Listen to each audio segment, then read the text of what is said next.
নমস্কার, শিক্ষানুরাগী ঐক্য মঞ্চের ইউটিউব চ্যানেল আপনাকে জানাই স্বাগত।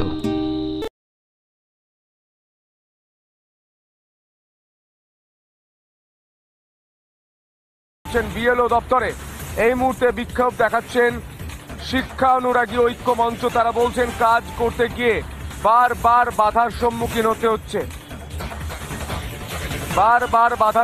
হতে হচ্ছে, প্রতি পদে রাজ্যের বাধার মুখে বিএলওরা নেমে আসছে শাস্তির খাড়া। বিএলও হিসাবে আজকে আমরা সিইও দপ্তরে এসেছি শিক্ষানুরাগী ঐক্য মঞ্চের পক্ষ থেকে।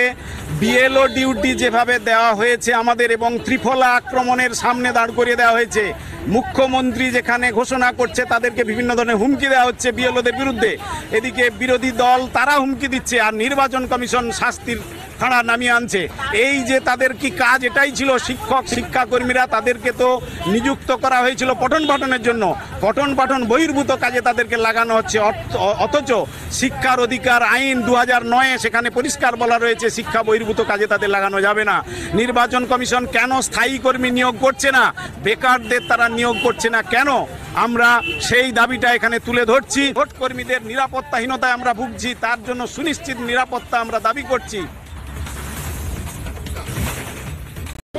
একদিকে শাসক পক্ষ ধমকি দিচ্ছে, বিরোধী পক্ষ ধমকি দিচ্ছে, অন্যদিকে নির্বাচন কমিশনের শাস্তির খাড়া নেমে আসতে পারে যখন তখন। তাহলে আমরা কোথায় যাব? আমাদের নিরাপত্তা প্রচণ্ডভাবে বিঘ্নিত হওয়ার আশঙ্কা আমরা করছি।